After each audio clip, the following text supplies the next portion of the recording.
En 15 minutes, je vais tenter de vous résumer l'année la plus folle de ma vie, 2023. J'y ai découvert des faits qui ont bouleversé ma vision du monde et j'espère que ce que je vais vous transmettre aujourd'hui, ça va vous faire aussi cogiter un peu. Alors je vous explique, 1er janvier 2023, je me réveille, il est 16h, j'ai bien fait la fête la veille et j'ai envie de rien faire. Moi c'est mon mantra, pour bien commencer l'année je fais rien, comme ça je suis obligé de faire mieux après. Donc je scrolle sur YouTube et je tombe sur cette vidéo. Jean-Marc Jancovici, CO2 ou PIB, il faut choisir.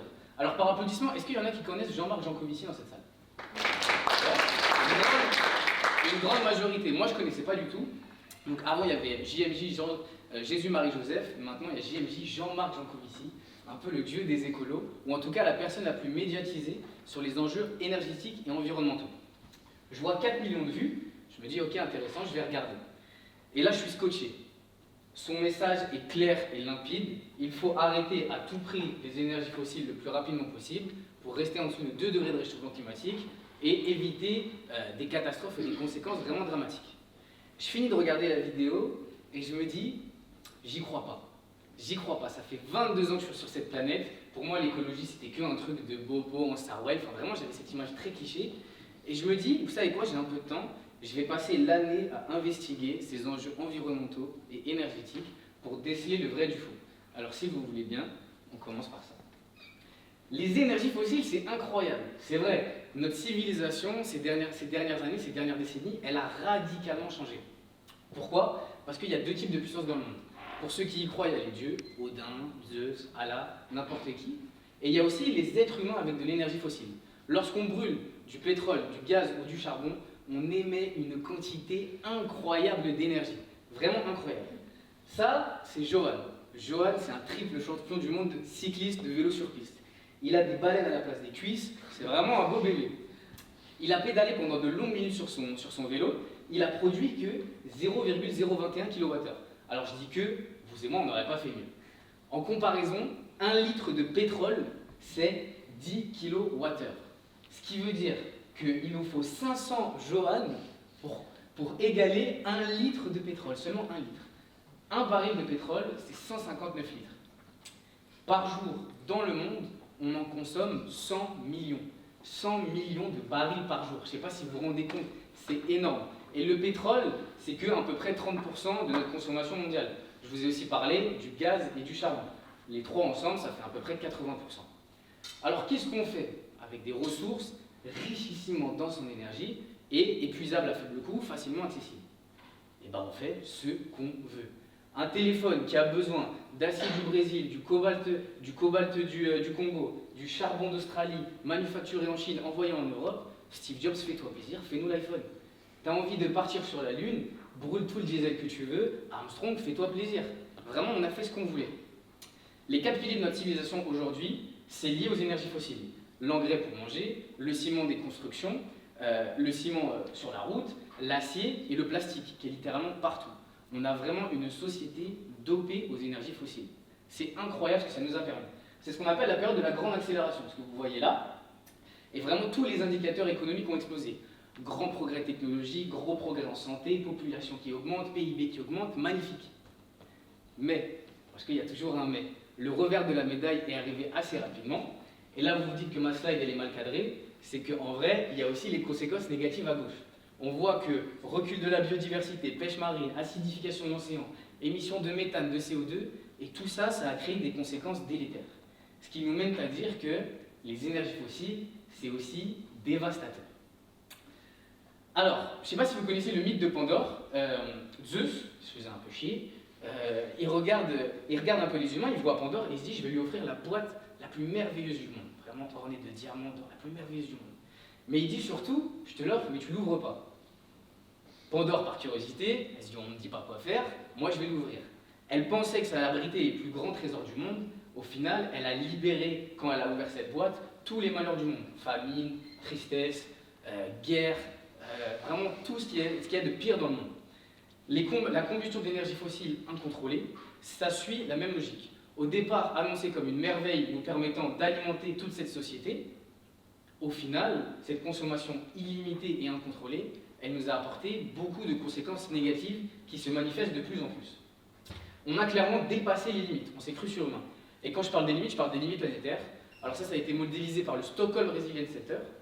En fait, c'est pour dire que notre planète, notre maman à nous tous, elle a des limites, elle en a 9. Lorsqu'on dépasse une des limites, il y a des conséquences irréversibles et de plus en plus dramatiques. Il y a par exemple le cycle de l'eau qu'on n'a pas envie de dépasser, mais qu'on a dépassé, et que du coup il va y avoir des problèmes dans nos gestions d'eau, parfois trop d'eau dans certains endroits, des inondations, parfois pas assez à cause des sécheresses. Il y a le problème du réchauffement climatique, de l'érosion de la biodiversité. C'est vraiment des steps qu'on n'a pas envie de franchir. Et nous, tous ensemble, on en a franchi 6 sur 9. Compliqué. En plus, il y a le jour du dépassement. Le jour du dépassement, il tombe le 5 mai. Ça veut dire qu'à partir de ce jour-là, on a consommé tout ce que la Terre pouvait nous donner en un an. Donc après, on est en dette écologique. Et toutes les années, c'est de pire en pire. On empire notre dette, on rembourse de la dette avec encore plus de dette écologique. Et le pire du pire, le sujet le plus connu aujourd'hui et médiatisé, c'est le réchauffement climatique. On a dit en introduction, on doit rester en dessous de 2 degrés. Donc ça a été décidé parce qu'on a signé l'accord de Paris. 2 degrés de réchauffement climatique sur la bande équatoriale, donc là où il y a 1 milliard de personnes qui vivent. Il y a un jour sur 2 où on risque de mourir quand on sort. Enfin, on n'habite pas sur la bande équatoriale, vous tous, mais sur la bande équatoriale, on risque de mourir tellement il fait chaud et humide.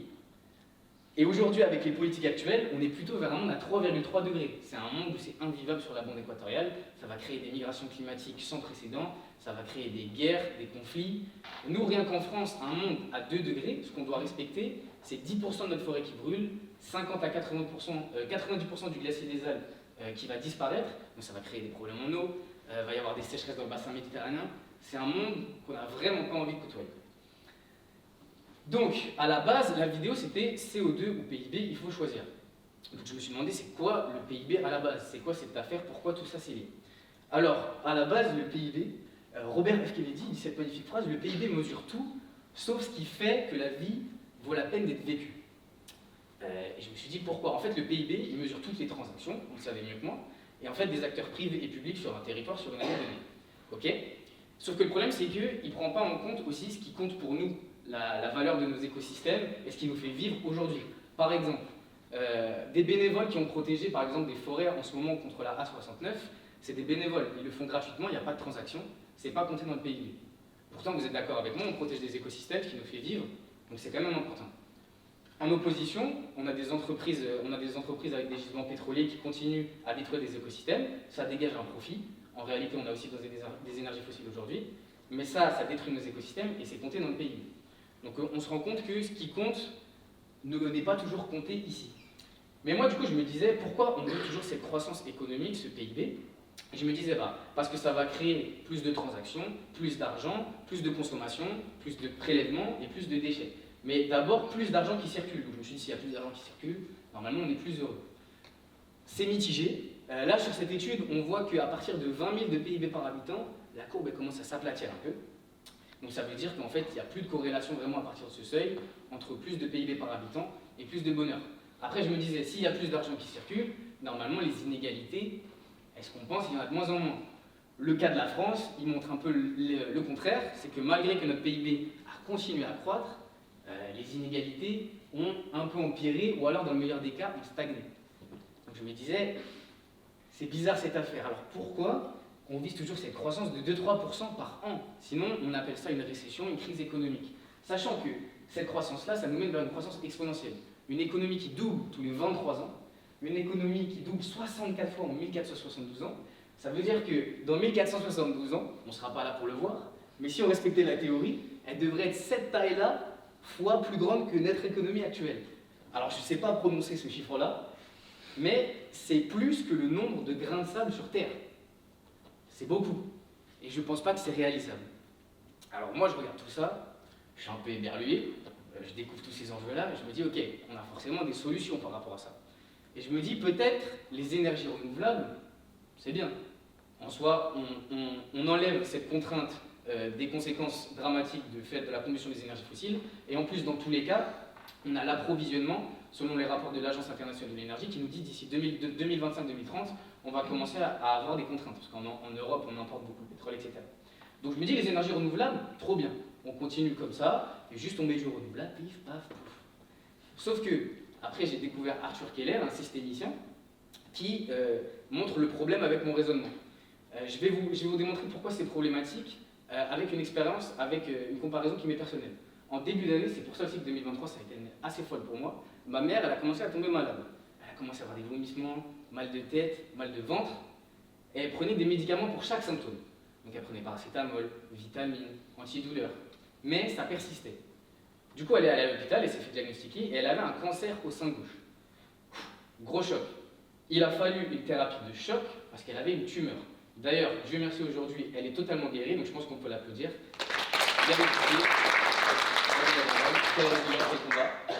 Et en fait, notre Terre, c'est notre maman à tous. Et on l'a vu tout à l'heure, on a dépassé 6 des 9 limites planétaires.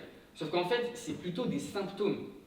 Et ne mettre que des énergies renouvelables et ne pas questionner le système, la tumeur qu'on a à la base, en fait, la tumeur que la planète a, c'est notre croissance obstinée. C'est le fait qu'on veuille toujours croître et que du coup, on fait toujours plus de prélèvements, toujours plus de dégâts à l'environnement et toujours plus de déchets. Donc en fait, changer juste aux énergies renouvelables, mais garder les mêmes objectifs de croissance, c'est comme si à ma mère, on lui disait en fait, on va déplacer votre cancer au sein gauche au cancer au sein droit. C'est totalement idiot. Enfin, en tout cas, c'est pas ce que je souhaite à ma mère. Et en fait, on va déplacer aussi notre dépendance aux énergies fossiles à une dépendance aux minerais, aux terres rares. Donc, on voit bien que c'est pas possible. C'est ce que je vous expliquais, plus de PIB. En fait, le PIB, c'est l'agitation économique, c'est les transactions. Ce qui fait tourner la machine économique, c'est l'énergie. Donc en fait, on a une corrélation quasiment parfaite entre le CO2 et le PIB, et qu'on n'arrive pas à les décorréler. Et en plus, plus on consomme d'énergie fossile, plus on prélève, plus on fait de dégâts, et on n'arrive pas à décorréler le PIB et les dégâts environnementaux, ce qu'on appelle l'empreinte environnementale. J'ai essayé de regarder ce que c'est la croissance verte, le fait qu'on pourrait découpler le PIB et les dégâts environnementaux, sauf qu'en réalité, les seules études qui arrivent un peu à le montrer, c'est sur des échelles très locales, et c'est pas au rythme de l'urgence écologique qu'on a aujourd'hui. Une croissance infinie dans un monde aux ressources finies, je suis porté à conclure que c'est impossible. Alors moi je me dis, je finis ces recherches-là, je me dis, oh là, c'est un peu la merde. Mais je regarde tout ça et je me dis, ok, il y a forcément des solutions. La théorie du donut, c'est pour ça qu'il y a un petit donut là, de Kate Raworth, en fait, elle nous dit qu'on peut avoir un monde plus souhaitable. Ce monde-là, le but de la société, ce serait d'abord de respecter une base sociale, donc de répondre aux besoins essentiels des citoyens, vous comme moi, bien se loger, bien se nourrir, bien se chauffer, une vie confortable. Donc on respecte la base sociale, mais le tout en respectant le plafond écologique, avec les limites planétaires et le fait de respecter les cycles naturels de la Terre. Donc entre les deux ensemble, on voit un petit donut qui se dessine, et c'est là où c'est le lieu un peu écologiquement sûr et socialement juste qu'on essaierait de viser. Alors comment on fait pour y aller? Ça c'est vous qui allez me le dire. Moi je vous présente Monsieur Économie. C'est notre fils à tous. Joli français qu'il est, il a sa petite moustache, il est beau gosse. Et c'est notre enfant, nous forcément on l'alimente. Avec les énergies fossiles, on l'a beaucoup alimenté. Il faisait sa puberté, tant mieux, il a grandi. Trop bien. Sauf qu'au bout d'un moment, il a fini sa puberté, il est devenu adulte comme vous et moi. Et là, sauf que nous, on a continué à l'alimenter encore plus qu'avant. Et du coup, il a grossi. Là, Monsieur Économie, il commence à être balèze. Et c'est ça le problème, c'est qu'aujourd'hui, il est vraiment obèse et il n'est pas dans un état sain. Alors, il y a deux options qui s'offrent à nous. Soit on continue de l'alimenter avec beaucoup d'énergie fossile et on continue la machine, et on pense qu'on va réussir à trouver une pilule magique qui fait qu'il va quand même réussir à maigrir. Vous n'avez pas l'air plus convaincu que moi là-dessus. Ou alors, on se dit qu'il doit maigrir, il doit faire un régime, il doit donc décroître. Là, on parle de décroissance économique. Alors le terme, il fait un peu peur, il sonne un peu comme une récession, mais là, on se rend compte que dans notre cas, Monsieur Économie, il est trop gros en fait. Il est obèse, et du coup, c'est dangereux pour sa santé, c'est dangereux pour notre santé. Et en fait, on a besoin de décroissance et de retrouver l'état du donut économique, re-rentrer à l'intérieur du donut. Donc une décroissance, c'est ce qu'on appelle la réduction de la consommation, de la production décidée démocratiquement tous ensemble et dans le souci du bien-être. Ça fait un peu fleur bleue, mais ça donne quand même envie. Donc ça, c'est notre option. Et du coup, bah voilà, moi je me retrouve à la fin de l'année avec tous ces sujets-là, et je me dis, ok, ma vision du monde a vraiment changé. Moi, comme vous l'avez entendu, je suis en école, je suis en master de finance, je suis dans le temple du capitalisme, tout me destiné pour que j'exploite la nature. Et je me suis dit, non, ça ne peut pas être possible. J'ai envie de vivre dans un monde durable, pour vous comme pour moi, vraiment le plus égoïstement possible. Donc après, j'ai pas envie de vous faire culpabiliser, ni de mettre la responsabilité sur l'individu. Même si je pense que c'est très important qu'on agisse et qu'on puisse se regarder dans le miroir, on limite notre dissonance cognitive, qu'on se dise, ok, je fais des petits gestes pour l'environnement, j'essaie de réduire ma consommation de viande, etc. C'est des gestes qui sont importants. Moi, j'achèterai pas de voiture. En même temps, j'ai raté le permis, donc c'est pas trop possible. Donc, je fais mes petits gestes, je fais ma part, mais on dépend d'un système. C'est comme ça. Et du coup, je pense qu'aujourd'hui, la chose la plus importante et la plus galvanisante, parce que ces sujets-là, ils sont pas faciles. Moi, j'ai une mentalité où j'essaie de prendre les choses, de voir le positif, mais en réalité, les conséquences sont vraiment délétères. Nous, on a de la chance de vivre dans une zone qui n'est pas encore trop touchée, mais même en France, que je vous disais, dans un monde à 2 degrés, il y a déjà des conséquences. On le voit avec le monde agricole, les crises qu'il y a aujourd'hui, c'est vraiment horrible ce qui se passe. Donc moi, ce que je peux conseiller et ce que je pense qui est le plus important, c'est s'engager collectivement, essayer de rejoindre une association qui protège l'environnement, vraiment créer un effort collectif. Là, on a les élections européennes qui arrivent, prenez en compte ces enjeux-là. Si vous pouvez, je ne sais pas, soit transitionner l'entreprise dans laquelle vous êtes, essayer de la porter vers un monde plus durable, ou alors carrément bifurquer, changer de voie. Moi, c'est ce que je vais essayer de faire. Je transitionne, je vais essayer de travailler pour un média qui s'appelle Limite, où je vais essayer de sensibiliser sur ces enjeux-là. Et puis, j'ai eu ma petite photo avec Jean-Marc Jancovici cette année. Et donc, merci de m'avoir écouté, c'était très cool, et je laisse la place aux autres. Merci beaucoup les gens.